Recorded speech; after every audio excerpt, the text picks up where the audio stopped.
at tinatawag na tayo ng bundok. Hey!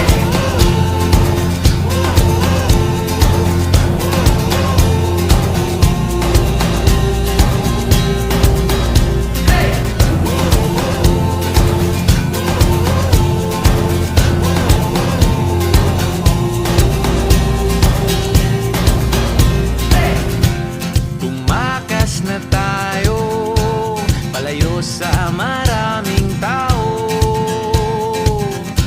tumiwalay at magtago sa maingay at malabong mundo.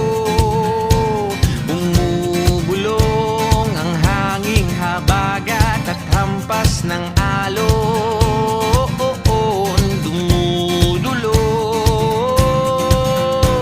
at niyayakag na tayo ng karagat.